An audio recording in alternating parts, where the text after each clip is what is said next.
There's a new 800 horsepower Lamborghini on the road, and it's not a two-door supercar like you're used to, but it is the new Lamborghini Urus SE Performante. Now, if that name is long and confusing, that's because the Urus has been kind of confusing the last couple years, but we're going to talk about this new Urus SE Performante and see what it's all about.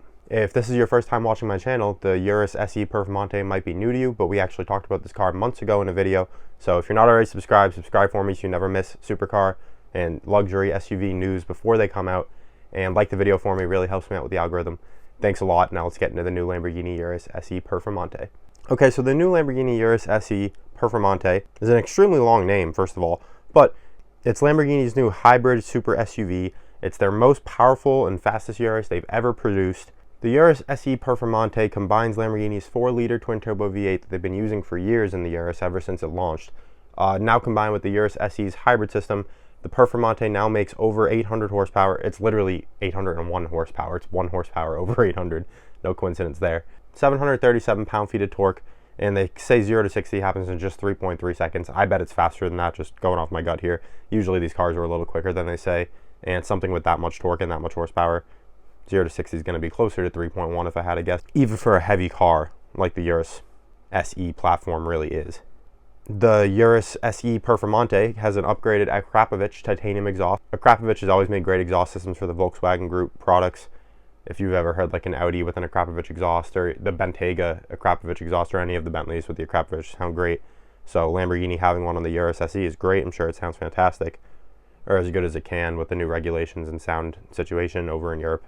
The Performante has a lot more carbon fiber, both on the inside and the outside of the car. It's got a new spoiler, roof, wheel arches, side skirts, rear diffuser, and apparently it sheds 70 pounds of weight. Woohoo.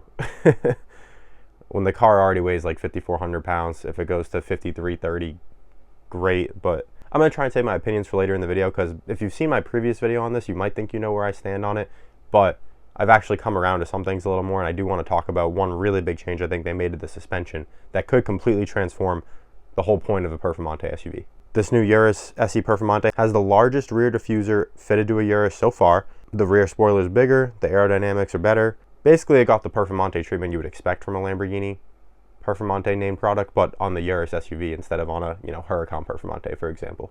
Lamborghini says they've used their 6D sensor that first showed itself in the phenomenal hypercar that measures 6 different dimensions to help the car ride better and predict changes in the road quicker and reduce body roll. So pretty trick system. It's cool that it's in their Urus SE Performante. It's kind of funny it went straight from like their Revuelto based hypercar into a Urus before it made it into a Revuelto, but I'm sure the upcoming Revuelto SV will have that as well. And I am going to be getting a video out on that car very soon, because I'm hearing a lot of buzz around it and maybe a potential release date. So stay tuned to the channel for that as well. There's a new rally mode in the Urus SE Performante, specifically for like sliding the car on dirt and rocks and everything like that, which is pretty cool. It sounds like it's a drift mode that I'm sure will probably work on, wet or snowy pavement as well. It's basically a rear-wheel drive mode from what I understand. But I don't think you can drive it on the road in rear-wheel drive or anything, but you can basically send more power to the rear wheels when you want to spin around.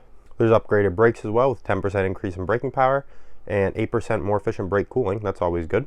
There's new 23-inch wheels, carbon fiber wheel arches. That's pretty cool. A small roof-mounted wing. That's interesting. So not just a bigger spoiler, but a small roof-mounted wing that directs air down to the spoiler. And you can get new red stitching on the inside, which is great. More carbon fiber from standard. And basically, otherwise, the interior looks exactly the same from what I can tell.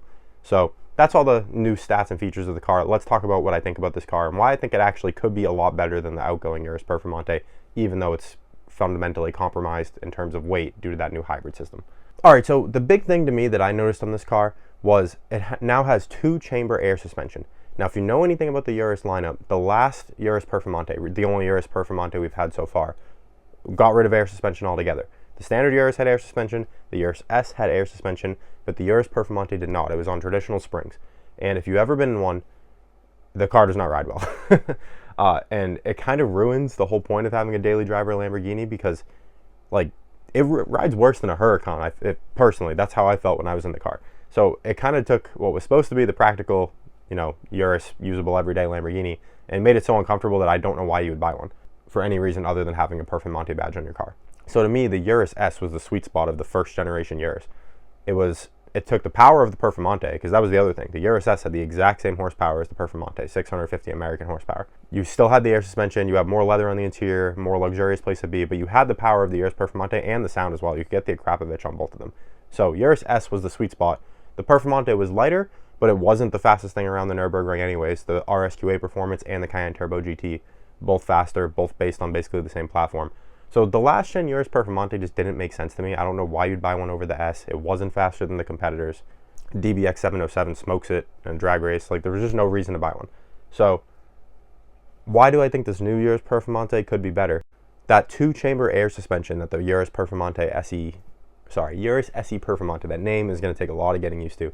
That 2-chamber air suspension that no doubt Lamborghini has borrowed from Porsche and Bentley, who have already used it on both the Bentayga and the Cayenne, will make the Urus Performante SE Performante, this name's going to kill me, ride so much better. So now you're going to get the ride of a standard Urus SE with the power and lightweightness of a Performante. Lightweight we'll talk about in 1 second, but at least the car will be comfortable to use on a daily basis again and still be able to perform. So to me, it brings the Performante name right back into relevancy. Now, we haven't seen a Urus SES, which I don't think we will, to be honest with you. Now that they put the air suspension into the Performante, I don't know what an S would even be unless they detune the power, but the Performante is only up like 20 horsepower on the normal Urus SE. So there's really no middle ground to put a Urus SES into, and the name wouldn't make even any more sense. So I think Urus Performante is all we're going to get for this SE generation Urus. I hate this naming situation, if you can't tell. And I am a Lamborghini fan. I'm not one of these people that just hates on the Urus because it's an RSQ8 or whatever. I like Lamborghini. I like the brand. I'm glad they have made a Urus. I would love a Lamborghini sedan way more personally. I just think that'd be cooler. But Urus Performante is what we have. Let's talk about it versus the competitors for 1 second, and then we will wrap up the video. Now, versus the competition, the Urus Performante's got like 801 horsepower now, whereas like an Audi RSQ8 Performance is still in the 650 area, a DBX 707 or now a DBX S is around 710 horsepower or whatever it is. So the Urus has significantly more power, but because it's a hybrid, it's also like 500 or 600 pounds heavier depending on which car you're comparing it to. Cayenne Turbo GT has the same hybrid system as well if you get the Turbo GT package on the E hybrid turbo. So very similar performance to this new Urus Performante. Obviously, the Volkswagen Group cars share parts, so that's to be expected. The Bentayga Speed, 650 horsepower, basically the original, you know, Urus S, whatever, that engine tune in a Bentayga. Great car because you've got the Lamborghini Performance and a luxury body like a Bentayga Speed. But the Urus definitely has the most power out of the bunch now. But is it necessarily faster? Probably not because of the weight. I mean, I'll be curious to see it versus even the Porsche. The Porsche usually finds a little more power. I have a feeling around the track, the Cayenne Turbo GT package will still be faster. At least the Urus SE Performante, you know, makes sense to me now. It's got the 2-chamber air suspension. It'll be good on the road. It'll still be fast. So I think this was a good upgrade overall. Not a lot of people knew it was coming, which I want to talk about in a second here. And before we wrap up the video, I do want to say, I'm like the only independent car YouTuber that I have seen make a video about this so far. At least at the time I'm filming, none of the big guys have made one. I've seen a couple of the car, like, company YouTube channels have made one, but no independent people like myself have done it. So I hope you guys appreciate me getting you a video out. But I do find it interesting that this car has so little buzz around it. And that may be because the Performante name feels a little diluted with such a heavy SUV. It'd be one thing if like the Urus SE was the hybrid Urus, then the Performante, you know, stripped the hybrid system out. Like, how cool would that be if they took the hybrid out for the Performante and made it as lightweight as possible, but just gave it the air suspension and maybe tuned the engine up to like 700 horsepower instead? That would be a serious car. Akrapovic exhaust, lightweight, you know. But this hybrid Performante doesn't really gel very well. Obviously, the new Lamborghini Revuelta will be a hybrid SV when that comes out, so we're going to have to get used to it, but it just feels a little strange. But I hope you guys enjoyed this Exotics Anonymous video on the new Lamborghini Urus SE Performante. Finally got it right. Cool car, glad we got a new Lamborghini, but, you know, nothing anyone was shocked by, clearly, I don't think. I do like Lamborghini, not trying to hate on them at all. I would make some maybe suggestions to them on what they could do with this car and future models that they're working on. But overall, I like it. I'm glad the Urus Performante will finally be more usable on a day-to-day basis. So thanks for watching this Exotics Anonymous video. Stay tuned for my Revuelto SV video. And if you're wondering why I'm wearing a USA shirt for a Lamborghini video, I am working on the top American cars of all time. I'm going to release it on the 4th of July. So I hope you guys stay tuned for that. Subscribe for me, like the video, comment, and I'll see you in the next one.